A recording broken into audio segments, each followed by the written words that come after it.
Hello student, welcome है आपका हमारे YouTube channel Uttarakhand education diary में। तो आज हमारी उत्तराखंड जीके के अंतर्गत 8वीं क्लास है। अगर आपने इसके पहले की क्लासें 7 क्लासें नहीं देखी हैं तो आप प्लेलिस्ट पर जाके उत्तराखंड जीके नाम से प्लेलिस्ट है, वहाँ पर जाके इन क्लासों को देख सकते हैं। सभी क्लासें आगामी जो ग्रुप सी एग्ज़ाम होने वाले हैं उनके लिए काफ़ी महत्वपूर्ण होंगे।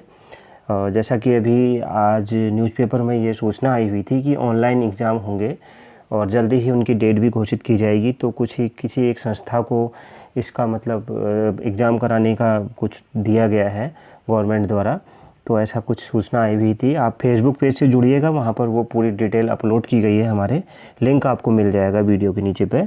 तो आप वहाँ से जा कर के उस पर जुड़ सकते हैं फेसबुक पेज पर, वहाँ पर आपको लिंक मिल जाएगा। वहाँ पर अन्य नोट्स भी ऐसे अपलोड होते हैं जो यूट्यूब पर अवेलेबल नहीं हो पाते हैं, टाइम की कमी से ऐसी क्लासें नहीं हो पाती हैं। वहाँ पर बहुत सारे नोट्स आपको मिल जाएंगे, करंट अफेयर्स, उत्तराखंड के notes, previous year question papers. आप वहाँ पर मांग भी सकते हैं मैसेज करके कि ये दे दीजिए, तो वहाँ उसको कई लोग ऑपरेट करते हैं, तो आप वहाँ पर उससे जुड़ सकते हैं।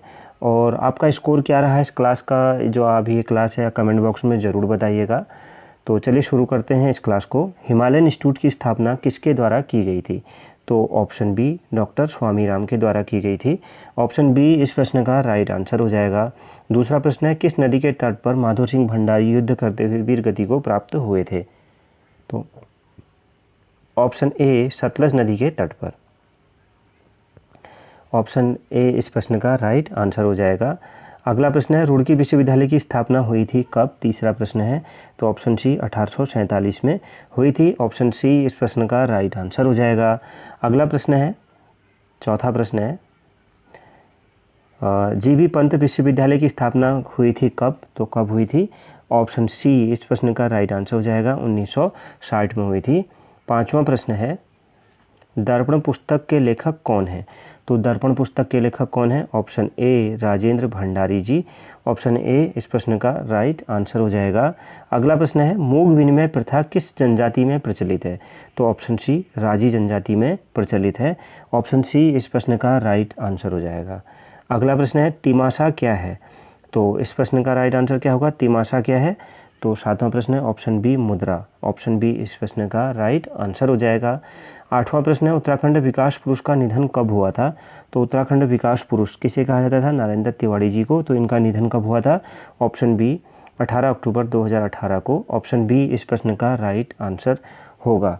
अगला प्रश्न है, नौवां, पहाड़ी झलक महोत्सव 2018 किस जनपद में मनाया गया? तो ऑप्शन ए अल्मोड़ा में मनाया गया था। ऑप्शन ए इस प्रश्न का राइट आंसर हो जाएगा। अगला प्रश्न है, 20वां, आरुषि निशंक संबंधित है किससे? तो आरुषि निशंक संबंधित है किससे संबंधित है? तो ऑप्शन ए नृत्यांगना, जो रमेश पोखरियाल निशंक हैं उन्हीं से संबंधित यहाँ है। तो यह नृत्य से संबंधित है। तो ऑप्शन ए इस प्रश्न का राइट आंसर हो जाएगा। 11वां प्रश्न है, निम्नलिखित में से किस स्थान पर हवाई पट्टी नहीं है? तो किस स्थान पर नहीं है? ऑप्शन डी रामनगर में नहीं है।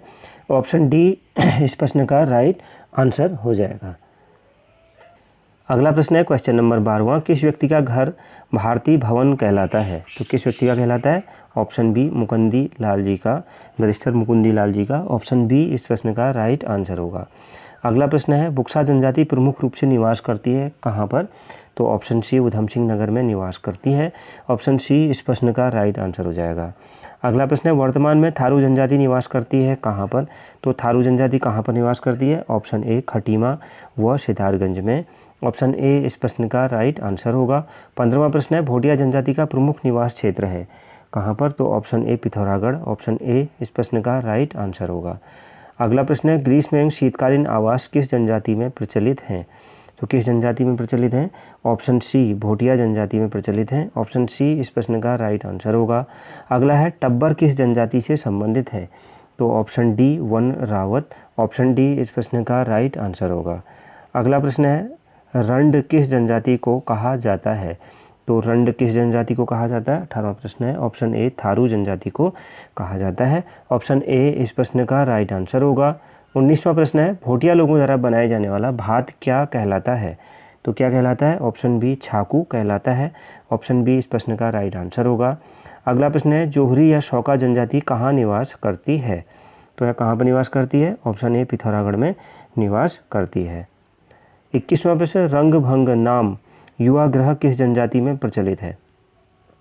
तो रंगभंग नाम युवाग्रह किस जनजाति में प्रचलित है? 21वां प्रश्न है, तो ऑप्शन डी भोटिया जनजाति में प्रचलित है। ऑप्शन डी इस प्रश्न का राइट आंसर हो जाएगा। अगला प्रश्न है, सर्वाधिक प्राचीन जनजाति निम्न में से कौन सी है? तो सबसे प्राचीन जनजाति निम्न में से कौन सी है? तो ऑप्शन ए भोटिया जनजाति। 23वां प्रश्न है, शिवानंद आश्रम कहाँ स्थित है? तो कहाँ पर स्थित है? ऑप्शन डी ऋषिकेश में स्थित है। 24वां प्रश्न, भोटिया व्यापार की समाप्ति किस वर्ष से हुई? तो किस वर्ष से हुई? ऑप्शन ए 1962 से हुई थी।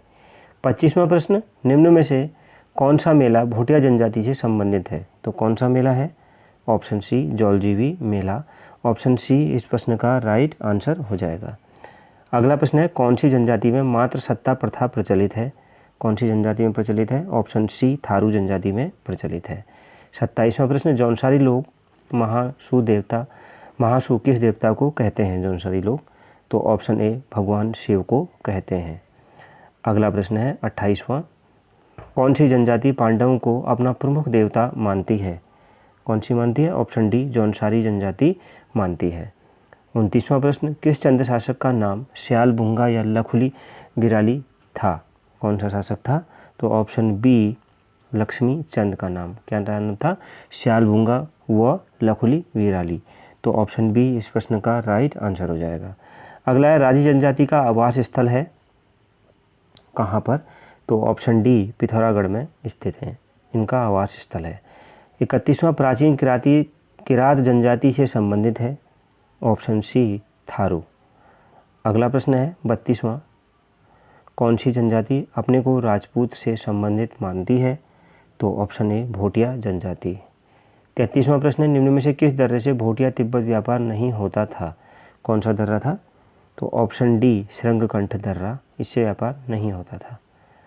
अगला प्रश्न देखते हैं 34वां प्रश्न है, प्राचीन भारत तिब्बत व्यापार निम्न में से किस मार्ग द्वारा होता था? तो ऑप्शन सी दर्रे से होता था। 35वां, राज्य में किसे टॉयलेट मैन के रूप में जाना जाता है? तो ऑप्शन बी रमेश भटेजा जी को जाना जाता है। तो ये थी हमारी उत्तराखंड जीके की 8वीं क्लास। आपका स्कोर क्या रहा कमेंट बॉक्स में ज़रूर बताइएगा। मिलते हैं नेक्स्ट क्लास में। Thank you very much.